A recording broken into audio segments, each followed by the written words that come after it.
Hi friends, എല്ലാവർക്കും splendid ഡേയ്സിൻ്റെ ഏറ്റവും പുതിയ വീഡിയോയിലേക്ക് സ്വാഗതം. ഇപ്പോൾ കുറച്ച് കാലമായിട്ട് ഒരു ഗ്യാപ്പിന് ശേഷമാണ് നമ്മൾ വീണ്ടും വീഡിയോ ചെയ്യുന്നത്. അപ്പോൾ വേറെ കുറേ തിരക്കുകളിലൊക്കെ ആയിട്ട് വീഡിയോ എടുക്കാനും എഡിറ്റ് ചെയ്യാനും ഒന്നും സമയം കിട്ടിയിരുന്നില്ല. അപ്പോൾ ഇന്നത്തെ വീഡിയോ ഒരു ചെറിയ വീഡിയോ ആണ്. അപ്പോൾ നമ്മുടെ പാടത്തെ കുറച്ച് ഭംഗിയുള്ള കാഴ്ചകളൊക്കെയാണ് നിങ്ങൾക്ക് കാണിച്ചു തരുന്നത് കേട്ടോ. അപ്പോൾ ഇപ്പോൾ ഞാറൊക്കെ പാകി മുളച്ച് കഴിഞ്ഞ് ഇപ്പോൾ ശരിക്കും നട്ട് കഴിഞ്ഞു. അപ്പോൾ അതിൻ്റെ കുറച്ച് ഫോട്ടോസും കാര്യങ്ങളാണ് ഇന്നത്തെ വീഡിയോയിൽ ഉൾപ്പെടുത്തിയിട്ടുള്ളത്. അപ്പോൾ വീഡിയോ ഇഷ്ടപ്പെട്ടാൽ ലൈക്ക് ചെയ്യാനും ഷെയർ ചെയ്യാനും ഒന്നും മറക്കരുത്. അപ്പോൾ ചാനൽ സബ്സ്ക്രൈബ് ചെയ്യാത്തവരുണ്ടെങ്കിൽ ഒന്ന് സബ്സ്ക്രൈബ് ചെയ്തിട്ട് ബെൽ ബട്ടൺ കൂടി ഒന്ന് പ്രസ് ചെയ്തിടുക കേട്ടോ. അപ്പോൾ പാടത്ത് നമുക്കറിയാം, ഇപ്പോൾ നമുക്ക് നഷ്ടപ്പെട്ടുകൊണ്ടിരിക്കുന്ന കാഴ്ചകളാണ് ഇതൊക്കെ, ഗ്രാമീണ കാഴ്ചകൾ. പണ്ടൊക്കെ നമ്മുടെ നാട്ടുകളിൽ അധികവും വയലും ഇല്ലാത്ത സ്ഥലങ്ങളുണ്ടായിരുന്നില്ല. എല്ലാവർക്കും തന്നെ കൃഷി ഉണ്ടായിരുന്നു. അപ്പോൾ ഇപ്പോഴത്തെ ഒരു സിറ്റുവേഷനിൽ നമുക്ക് പലർക്കും കൃഷി മുന്നോട്ട് കൊണ്ടുപോകാനുള്ള ബുദ്ധിമുട്ടുകൾ, പ്രായോഗികമായിട്ടുള്ള പല ബുദ്ധിമുട്ടുകളും കൊണ്ട് കൃഷി ചെയ്യാൻ താല്പര്യം കാണിക്കാതിരിക്കുകയാണ് അധികം ആൾക്കാരും.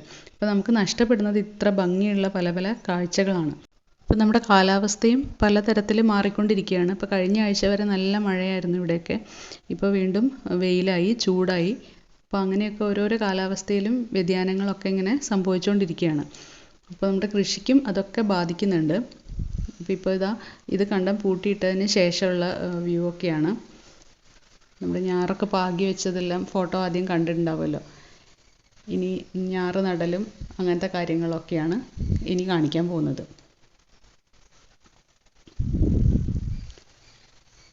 ഇപ്പോൾ ഈ ഒരു കണ്ടത്തിലാണ് ഇപ്പോൾ നട്ടിട്ട് തുടങ്ങിയിട്ടുള്ളത്.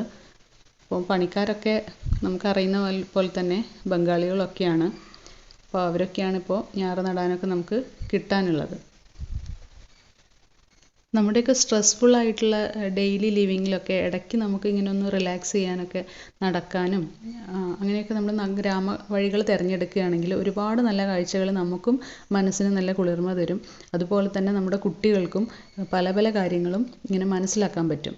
അപ്പം നമ്മുടെയൊക്കെ ചെറുപ്പത്തിൽ നമ്മൾ കണ്ട പല കാഴ്ചകളും ഇന്ന് നമുക്ക് പറഞ്ഞു കൊടുക്കാനേ പറ്റുള്ളൂ നമ്മുടെ കുട്ടികൾക്കായിട്ടൊക്കെ. അപ്പോൾ ഇത് ഞങ്ങളുടെ ഒരു കൂവളമരമാണ്. ഒരുപാട് കാലം പഴക്കമുള്ളൊരു മരമാണ് കേട്ടോ. അതിൻ്റെ മുകളിൽ കണ്ടില്ലേ, നിറയെ തൂക്കണാങ്കുരുവിയുടെ കൂടുകളുണ്ട്. അപ്പോൾ ഇതൊക്കെ ഇടയ്ക്ക് വീണിട്ടൊക്കെ നമുക്ക് വയലിൽ നിന്ന് കിട്ടാറുണ്ട്. പക്ഷേ എത്ര ഭംഗിയായിട്ടാണ് അങ്ങനത്തെ കൂടുകൾ ആ കിളികൾ ഉണ്ടാക്കി വെച്ചിരിക്കുന്നത് നോക്കും. നല്ല ഹൈറ്റിലാണ്, സൂം ചെയ്തിട്ട് എടുക്കുന്നതുകൊണ്ട് അത്ര ക്ലിയർ ഉണ്ടാവില്ല കേട്ടോ. നമ്മുടെ അന്യസംസ്ഥാനക്കാരൊക്കെ ഞാറ് നടലിലൊക്കെ എക്സ്പേർട്ട് ആയിട്ടുണ്ട്. അവരൊക്കെ എത്ര പെട്ടെന്നാണ് നടുന്നത് നോക്കും.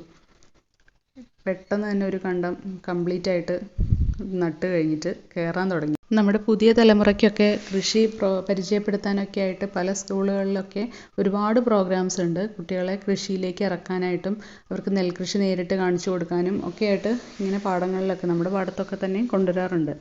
അപ്പോൾ അത്തരത്തിലുള്ള ഇനീഷ്യേറ്റീവുകളൊക്കെ പ്രോത്സാഹിപ്പിക്കപ്പെടേണ്ടതാണ്. നമ്മുടെ കുഞ്ഞുങ്ങളും കൃഷിയും കാര്യങ്ങളും കണ്ട് അറിഞ്ഞ് വളർന്നു വരട്ടെ. ഒപ്പം തിരക്ക് പിടിച്ച ജീവിതത്തിനിടയ്ക്ക് നമുക്കും ചിലപ്പോഴെങ്കിലുമൊക്കെ ഒന്ന് സ്ട്രെസ് ഫ്രീ ആവാൻ വേണ്ടിയിട്ട് നമ്മുടെ പ്രകൃതിയിലേക്ക് ഇറങ്ങാം. കുറച്ച് നടക്കുകയും വൈകുന്നേരങ്ങൾ ചിലവഴിക്കുകയും ഒക്കെ ചെയ്യുമ്പോൾ നമ്മൾ ഒരുപാട് റിലാക്സ്ഡ് ആവും. അപ്പോൾ നിങ്ങൾക്ക് എല്ലാവർക്കും വീഡിയോ ഇഷ്ടപ്പെട്ടു എന്ന് വിചാരിക്കുന്നു. അപ്പോൾ ഇഷ്ടപ്പെട്ടാൽ ഫ്രണ്ട്സിനൊക്കെ ഒന്ന് ഷെയർ ചെയ്ത് കൊടുക്കുക. പ്രത്യേകിച്ചും പുറത്തൊക്കെ ഉള്ളവർക്കാണെങ്കിൽ നമ്മുടെ നാട്ടിലെ കാഴ്ചകളൊക്കെ കാണാനൊരു താല്പര്യം ഉണ്ടാവും. പിന്നെ കമൻറ്റ് ചെയ്യുക. പിന്നെ നിങ്ങൾ സബ്സ്ക്രൈബ് ചെയ്തിട്ടില്ലെങ്കിൽ ചാനലൊന്ന് മറക്കാതെ സബ്സ്ക്രൈബ് ചെയ്യുക. അപ്പോൾ വീണ്ടും പുതിയ കണ്ടൻറ്റും പുതിയ വീഡിയോയുമായിട്ട് വരാം. അപ്പോൾ അതുവരേക്കും നന്ദി. Thanks for watching.